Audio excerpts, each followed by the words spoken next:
A hearty welcome to Grandma's Wealth Wisdom with your neighborly hosts, Brandon and Amanda Neely. This is the only podcast that helps you take charge of your cash flow and leverage your assets simply and sustainably, the way Grandma used to. Hey, I'm Brandon, and welcome to Grandma's Wealth Wisdom, where we help you break through to a smart, stable financial future with the tried and true wisdom Grandma used.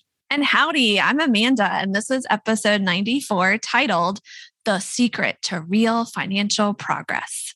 I love that you put in the secret. That seems so mysterious. And I mean, who wouldn't want to know the secret of real financial progress? Seriously.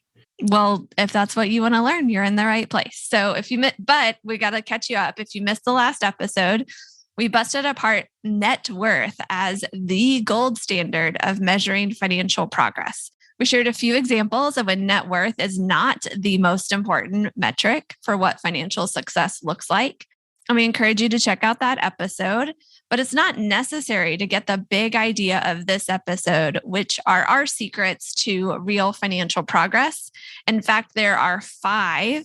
And we're calling them secrets because they are definitely often misunderstood. Yeah. And I think, again, it's financial progress moving in a direction. So first, we have to talk about why financial progress is important. Now, Grandma would remind us that each of us is born knowing absolutely nothing about how money works and all of that. And when we're born, right? More importantly, how do we make it work for our benefit? We're not taught that, and we're not born with it, right? Yeah. So, and then as we're children, Brandon, you know this, if our parents do talk about money, we learn both positive and negative money things for them. Even the things that positively work for them, we're not really sure they're going to work for us, right? And they certainly don't teach us about how money works and how to make it work for our benefit in school, right? Schools don't teach these kind of things all the time. So how we think about money is, whatever we've picked up from the adults that we were around as kids, that's what we bring into our adulthood. It's called our money mindset. And it's going to have pluses and minuses as we start taking control of money for ourselves, right? Earning it and deciding where it goes. Yeah, I know for me growing up, there's a lot of negative money mindsets that I had that I have to even teach myself today. Same here. Yep. So we know there's often kinks in our initial money mindset, right? We just said that because when we start adulting with money, we run into other kinds of issues that we weren't necessarily prepared for. And again, I have a niece that started working and she asked me some money questions. I'm like, really? You didn't learn that in school or your parents didn't teach you? It was just weird. But there's a lot of things that we're not taught about as we go into adulting. Yeah. For example, debt, how it works, when to use it, when to not use it, all those things. I just was talking to someone yesterday that when he was in his 20s, there was some purchase. He wanted some kind of stereo or something. And it was $10 payment per month. He was like, oh yeah, I could totally do that. Having no clue what the interest rate was, how much he was, how long he was going to be paying that $10 a month, how that compared to paying it in full. We just don't learn those things. And we might think all debt is bad. We might think all debt is good, somewhere in between, right? But we bring that into our adulthood. I think I did that with the stereo system myself too, if I'm not going to lie, like for the car. You remember that nice system I had? I don't remember it, but I've heard stories. And then there's budgeting so that you don't go into more debt. We have to figure out how to learn that big B word, budget. And again, when my niece was calling me when she started working, she's like, hey, I got a job and I'm not getting paid for a couple of weeks. What do I do? I'm like, well, you got to, there's some budgeting that you got to probably figure out and knowing how money works and all that other stuff. But she didn't even know that she wasn't going to get paid right away. So she was ready to spend already before she even had a paycheck. And then it was probably a big shocker to her to see that she had to have taxes taken out of her paycheck. She didn't even get the full hourly amount, right? That's often a big surprise to us. Yeah. 2 weeks later, she was calling me saying it's not as big and she was upset. Yeah. I was like, yeah, sorry. We enter a lifelong battle of how to make sure we pay our fair share of taxes and not a penny more. And that's always confusing and trying to figure out what the future of taxes are is impossible, all those things related to taxes. And then there's that savings decisions, like how do we save for the future? And we often think like, 65-year-old us is like way off because we're only 20 or 25 or 30, whatever. And so saving is a challenge, especially in our world now where you're not even like given much incentive to save. Yeah. And then there's all the investing decisions. If you choose to invest in real estate or in stocks, bonds, mutual funds, all the things to learn there and all the decisions, right, related to that. Lots of things that we come into adulthood with and we're forced to learn and grow in and make progress in. Yeah. And again, trying to figure out how to make progress. So no matter where you are starting from, how do you make progress financially, both practically and on a mindset level? Like it's not just making it, in your wallet, but in your head as well. How do you make progress? Yeah. And sharing some of those examples we just shared might make some people feel like, wow, I've made a lot of financial progress since I started as an adult and having my own money. Congratulations. That's amazing. I hope that you'll keep growing, right? And you'll be able to make even more progress in the future. And so here's the number one thing about how to make financial progress. You have to spend plenty of time knowing your financial vision, tracking what's coming in and out, seeing what progress or lack of progress you're already making. We actually covered those 3 building blocks in our last 3 episodes: defining your financial vision, what if you hate budgeting, and what was the last one? Is net worth a good measure, right? All about measuring your financial progress. So go back, listen to those 3 episodes for more on those topics. Now that you've done those things, right? You have your goals, you're kind of tracking things. Now you're ready to make the real progress from the context of knowing your goals and knowing where you're already at, right? So then it's time to make it happen. So we have 5 C's because Amanda loves using those C's and B's or whatever letters to make it memorable. She's always thinking in those ways. 5 C's for what progress is not, and 5 C's of what it is. Okay, so the first one, progress is not consumption. Progress is concentration. Now, consumption does not equal progress. Being able to buy more expensive stuff or go on more expensive experiences, a lot of people feel like that means they're making financial progress. It doesn't. I mean, hopefully it means your income is increasing and that's amazing. But if your expenses are increasing right along with them and you're still spending 100% of every dime you earn, you're in the same spot. You're actually not progressing and the rug could be ripped out from under you at any moment. Instead, progress is more like concentration. You know what's important to your happiness throughout your life. You know your values around money. So you concentrate your money there rather than getting distracted by all the consuming that you could do and that the marketers and advertisers want you to do. Yeah. What I've learned is everybody has a plan for your money and you need to have that plan first. So financial progress is also not competency. Instead, it's capable cultivation. Competency does not equal progress because knowing what to do is not enough. There's a lot of people who know what to do, right? It's putting it into action. Unless you're implementing what you learn, competency is worthless. Instead, progress is more like capable cultivation.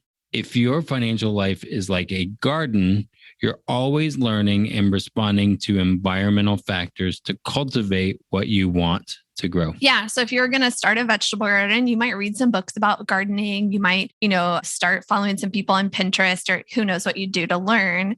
But then you actually have to go out and plant the vegetables, grow the things, and you got to cultivate your garden. Otherwise, you never have vegetables if you stay in Pinterest or, land or whatever. But then also as pests start, invading your garden, you've got to do something to keep them out of your garden, right? All of those kind of things are actually a really good analogy for your money. You have to learn what to do. You actually have to go out and do it. And you have to continue to cultivate and be aware of what's happening and responding to environmental factors like that. Grandma always said, eat your vegetables, look both ways before crossing the road, and never risk your financial future on elements of the market you can't control. That grandma, always good for some tried and true advice. And although some of her wisdom seems to have skipped a generation, you don't have to be left behind. Download Grandma's top tips for an independent financial future absolutely free when you visit grandmaswealthwisdom.com. Don't wait. Get Grandma's best tips today. The third C is that financial progress is not contribution. Instead, it's cascading. Now, contribution is giving, right? Being generous. Too many people think they're making financial progress because they are giving more and more and more. They're being more and more generous. When in fact, sometimes that generosity is actually too high of a cost to their current and or future financial wellness. And this doesn't have to be like charitable giving. This could be helping out family members, different things like that. We want to do those things. Those are good things. But instead, we think progress is more like a cascading. I think we've shared before on this podcast, but in case you're new, our former business was named Overflow. Like overflow, cascading, kind of the same kind of ideas. And the idea behind that name, Overflow, was that we wanted to spread good things throughout the world, have them overflow, throughout the world. But we lost track of that vision along the way because we're so focused on contribution, right? We had a contribution we wanted to make in the world, and we sacrificed all that we could to make that contribution happen. We put others before ourselves, by a lot, right? But then we realized that we actually couldn't solve poverty nearly as well from the edge of poverty ourselves. The contribution we wanted to make was actually harder because of the position we'd put ourselves in. When we shifted to thinking of generosity as a cascading of our blessings to others, that changed everything. And now we can give from that overflow rather than from our lack. And we're actually able to give more when we made that shift ourselves. So maybe that's a shift that you'd want to try on yourself too. Thinking of financial progress, not just as how much are you contributing, but are you cascading?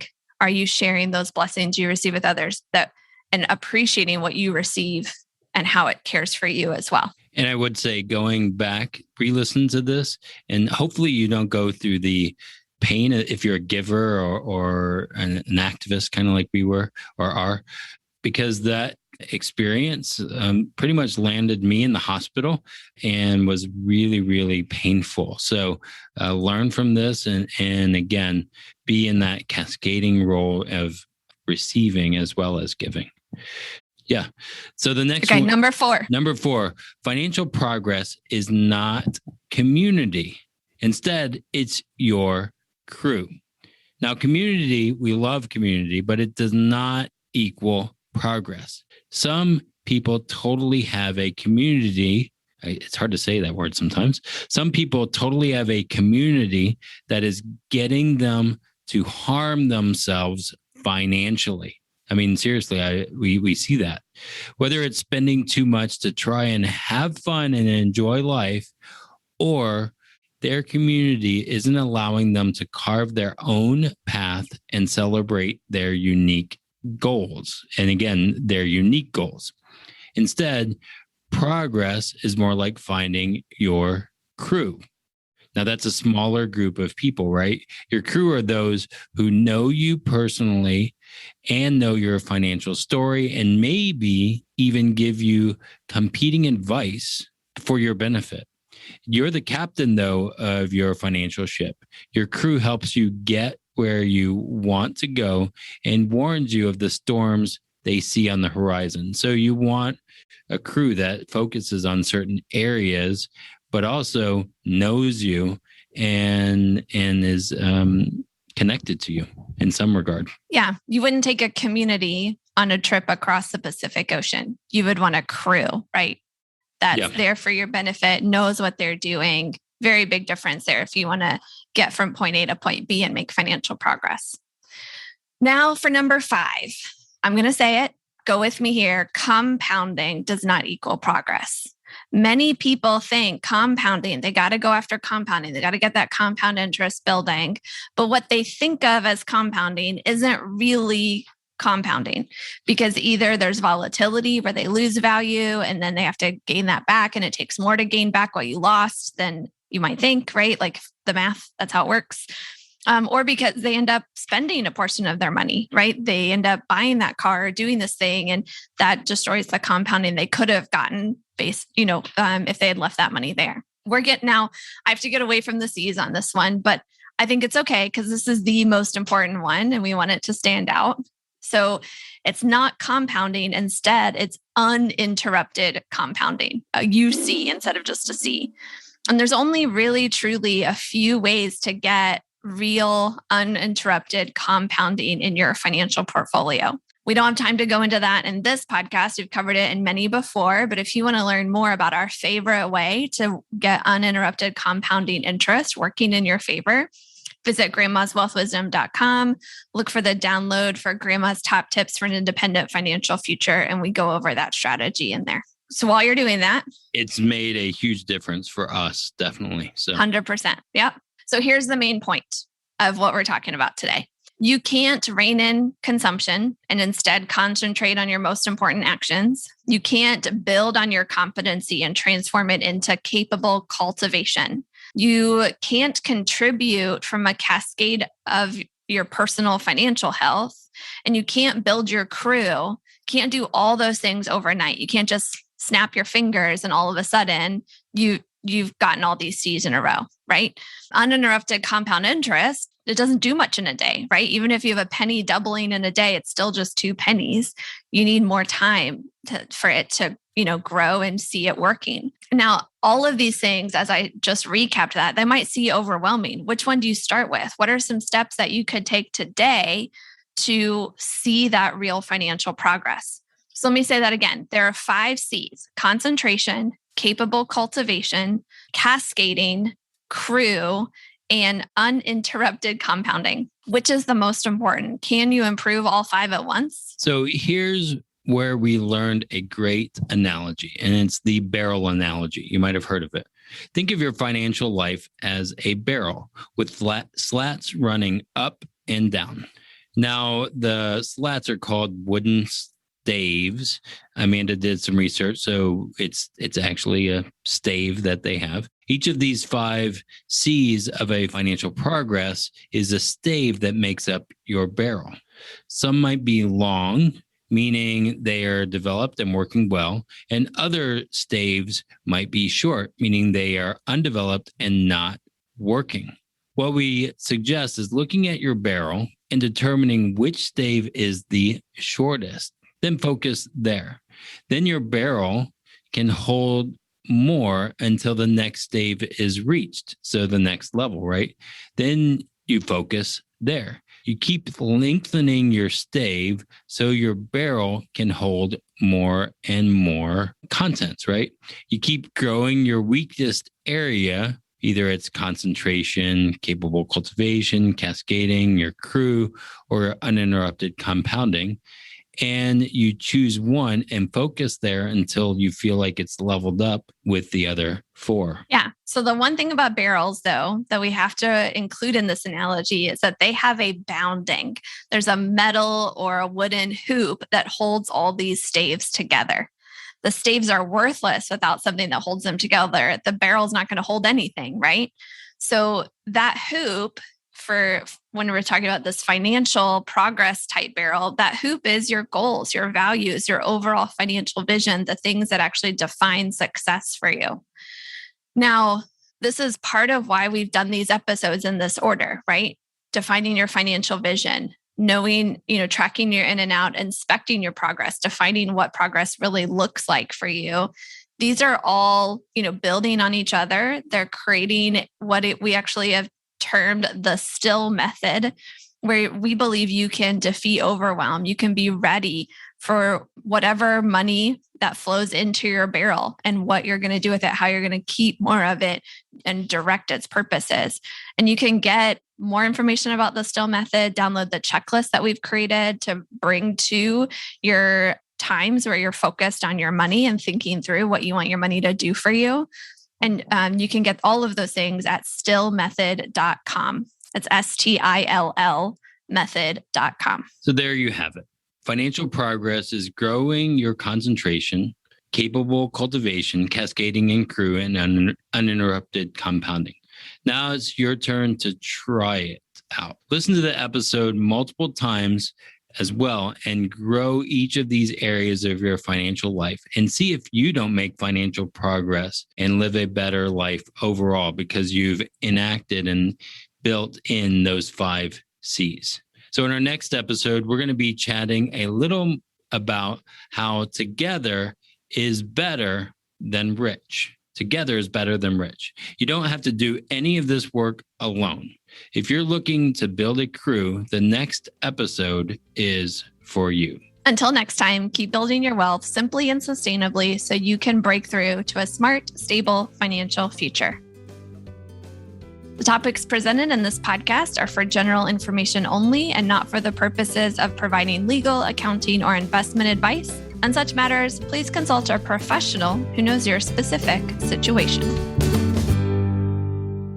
This is thepodcastfactory.com.